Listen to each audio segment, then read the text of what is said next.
పశ్చిమాసియా యుద్ధ క్షేత్రంలో అనూహ్య పరిణామం చోటు చేసుకుంది. యావత్ ప్రపంచం శ్వాస బిగపట్టి చూస్తున్న వేళ సరిగ్గా డొనాల్డ్ ట్రంప్ విధించిన గడువు ముగియటానికి 2 గంటల ముందు సీన్ మొత్తం మారిపోయింది. యుద్ధ మేఘాలు కమ్ముకున్న పశ్చిమాసియాలో ఇరాన్, అమెరికా మధ్య 14 రోజుల కాల్పుల విరమణకు ఒప్పందం కుదిరింది. నిన్నటి వరకు నాగరికతను తుడిచిపెట్టేస్తామని హెచ్చరించిన ట్రంప్ తగ్గేదే లేదన్న ఇరాన్ చివరకు చర్చల వైపు మళ్లాయి. అత్యంత కీలకమైన హర్మోజు జలసంధి తెరిచేందుకు ఇరాన్ అంగీకరించింది. మరి ఈ 14 రోజుల విరామం వెనుక ఉన్న అసలు మాస్టర్ ప్లాన్ ఏంటి? ట్రంప్ వెనక్కి తగ్గారా, లేక ఇరాన్ దెబ్బతిని లొంగిపోయిందా? ఈ ఒప్పందంలో పాకిస్తాన్ పాత్ర ఏమిటి? లెబనాన్ పరిస్థితి ఏంటి? నెల రోజులుగా ప్రపంచాన్ని వణికించిన పశ్చిమాసియాలో ఈ టెంపరీ పీస్ వెనుక ఉన్న అసలు సీక్రెట్ ఏంటి? Watch this story. ఇరాన్ యుద్ధం పూర్తిగా ఆగిపోయిందా? 14 రోజుల్లో ఇరాన్, అమెరికా ఏం తేలుస్తాయి? హర్మోజుపై ఇరాన్ ఉడుంపట్టు వదులుతుందా? పశ్చిమాసియా యుద్ధం తాత్కాలికంగా ఆగిపోయింది. 2 వారాల పాటు కాల్పుల విరమణకు అమెరికా, ఇజ్రాయెల్, ఇరాన్ అంగీకరించాయి. అసలు డొనాల్డ్ ట్రంప్ విధించిన 48 గంటల గడువు ముగియటానికి ముందు ఏం జరిగింది? ట్రంప్ గడువు 8న తెల్లవారుజామున 5 గంటల 30 నిమిషాలకు ముగియాల్సి ఉంది. కానీ దానికి 2 గంటల ముందు పరిస్థితులు పూర్తిగా మారిపోయాయి. ఇరాన్, అమెరికా మధ్య కాల్పుల విరమణకు ఒప్పందం కుదిరింది. సీజ్ ఫైర్ విషయాన్ని ట్రంప్ స్వయంగా ట్రూత్ సోషల్ వేదికగా ప్రకటించారు. నెల రోజులకు పైగా సాగుతున్న ఈ యుద్ధంలో ఇదే అతిపెద్ద విరామం. ఈ వార్తతో ప్రపంచవ్యాప్తంగా పెను ప్రకంపనలు రేగుతున్నాయి. అసలు ఈ కాల్పుల విరమణ అంటే ఏమిటి? దీన్ని టైమర్ సెట్ చేసుకొని షేక్ హ్యాండ్ ఇచ్చుకోవడంగా భావించవచ్చు. 2 వారాల పాటు యుద్ధాన్ని ఆపేందుకు ఇరుపక్షాలు అంగీకరించాయి. కానీ వెంటనే ఈ ఒప్పందంలో పగుళ్లు కనిపించాయి. యుద్ధ ప్రాంతాల్లో అక్కడక్కడ ఉల్లంఘనలు జరుగుతున్నాయి. సంయమనం పాటించాలని పాకిస్తాన్ ప్రధాని ఇరు దేశాలను కోరుతున్నారు. మరోవైపు ఒకవేళ లెబనాన్పై ఇజ్రాయెల్ దాడులు కొనసాగిస్తే తాము ఈ ఒప్పందం నుంచి తప్పుకుంటామని ఇరాన్ హెచ్చరిస్తోంది.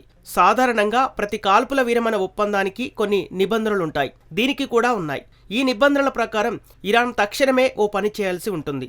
అదేమిటంటే హర్మోజు జలసంధిని తెరవటం.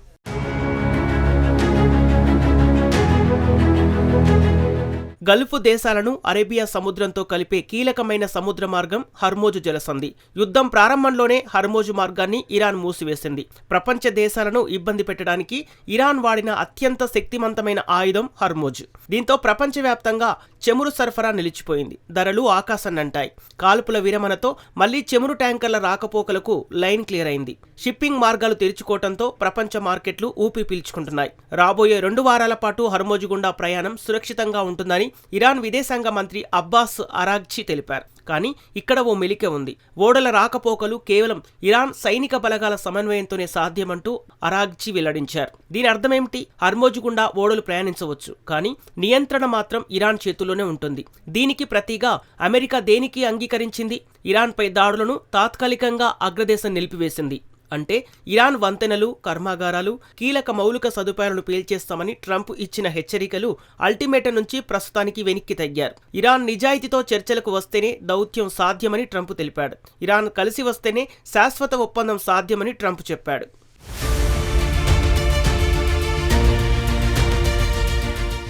ఒకవేళ ఇరాన్ అబద్ధాలు చెప్పినా, మోసం చేసినా, ప్రస్తుతం సున్నితమైన పరిస్థితులను చెడగొట్టాలని ప్రయత్నించినా తీవ్ర పరిణామాలను ఎదుర్కోవాల్సి ఉంటుందని ట్రంప్ వార్నింగ్ ఇచ్చాడు. తమ వద్ద ఇంకా సైనిక, దౌత్యపరమైన బలమే కాకుండా అసాధారణమైన ఆర్థిక పరపతి ఉందని అమెరికా అధ్యక్షుడు స్పష్టం చేశారు. తాజా సమాచారం ప్రకారం ఇరాన్పై అన్ని రకాల దాడులను తక్షణమే నిలిపివేయాలని అమెరికా అధికారికంగా ఉత్తర్వులు జారీ చేసింది.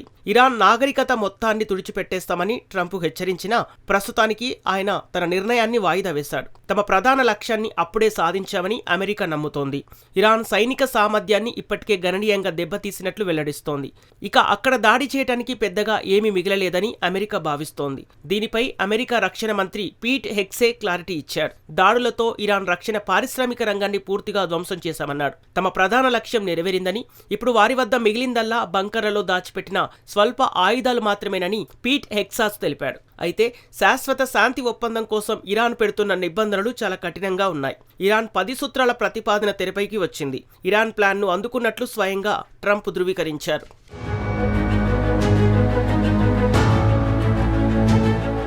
ఇరాన్ 10 సూత్రాల ప్రతిపాదనలోని ప్రధాన అంశాలేంటి? ఇరాన్పై ఉన్న అన్ని ఆంక్షలను తక్షణమే తొలగించాలి. విదేశాల్లో నిలిపివేసిన తమ కోట్ల డాలర్ల నిధులను తిరిగి విడుదల చేయాలి. అమెరికా ఈ ఒప్పందం నుంచి మధ్యలో తప్పుకోకూడదని హామీ ఇవ్వాలి. హర్మోజు జలసంధిపై తమ నియంత్రణను అలాగే కొనసాగించాలి. అత్యంత వివాదాస్పదమైన అంశం అణు కార్యక్రమం. దీనిని పూర్తిగా మూసివేయటానికి ఇరాన్ అంగీకరించడం లేదు. కేవలం కొన్ని పరిమితులకు మాత్రమే సిద్ధమని అంటోంది. 2 వారాల సీజ్ ఫైర్ ఒప్పందం నిలబడుతుందా లేదా అనేది ఇప్పుడు ప్రపంచవ్యాప్తంగా ఆసక్తికరంగా మారింది. అయితే ఇప్పుడు వైట్ హౌస్ ఒక కీలక ప్రకటన చేసింది. ఇరాన్ 10 సూత్రాల ప్రణాళిక అమెరికాకు అందిన ప్రణాళిక ఒకటి కాదని స్పష్టం చేసింది. 10 సూత్రాల ప్లాన్ ఇరాన్ అత్యుత్సాహంగా అమెరికా చెబుతోంది. మొదట దీనిని ఆచరణ సాధ్యమే అన్న ట్రంప్ ఆ తర్వాత మరో ప్రకటన చేశారు. ఇరాన్ ఎట్టి పరిస్థితుల్లోనూ యురేనియంను శుద్ధి చేయకూడదని తేల్చి చెప్పారు. అక్కడి అణు పదార్థాలను అమెరికా తొలగించేందుకు ట్రంప్ పట్టుబడుతున్నాడు. మరోవైపు ఆంక్షల నుంచి కొంత ఉపశమనం కలిగించే సూచనలు కూడా ఇస్తున్నారు. ఇక కాల్పుల విరమణ ఒప్పందం కుదరడంలో కీలక పాత్ర పోషించింది ఎవరు? పాకిస్తాన్ ప్రధాని షెహబాజ్ షరీఫ్, ఆర్మీ చీఫ్ ఆసిఫ్ మునీర్ ముందు వరుసలో ఉన్నారు.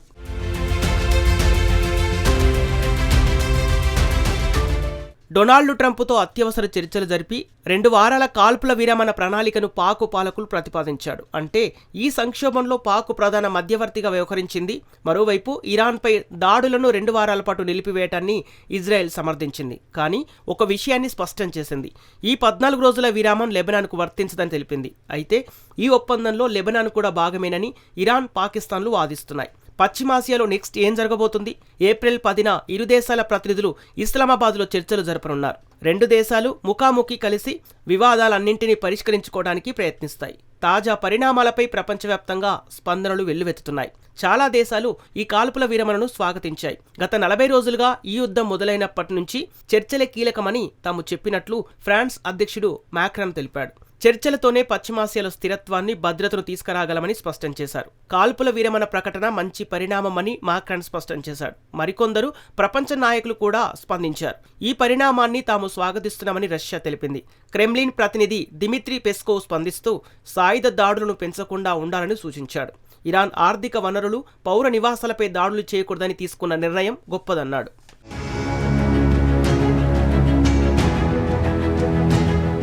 పశ్చిమాసియా యుద్ధం తమపై రుద్దబడిందని దిమిత్రీ పెస్కోవ్ విమర్శించారు. మొదటి రోజు నుంచే తాము శాంతిని కోరుకుంటున్నామని తెలిపారు. తాజా పరిణామాలతో శాశ్వత కాల్పుల విరమణకు అవకాశాలు పెరుగుతాయని ఆశిస్తున్నట్లు క్రెమ్లిన్ ప్రతినిధి స్పష్టం చేశాడు.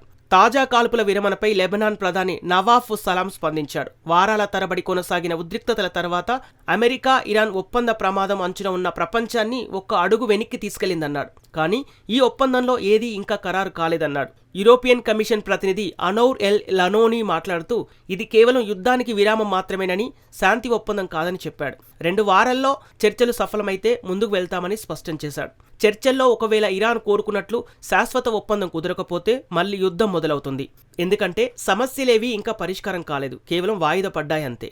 ఈ 14 రోజుల సమయంలోనే పశ్చిమాసియాలో ఏం జరుగుతుందో ఒక స్పష్టత వచ్చే అవకాశం ఉంది. ఇది శాంతికి పునాదా లేదంటే తదుపరి విలయానికి ముందు చిన్న విరామమా అనేది తేలాల్సి ఉంది.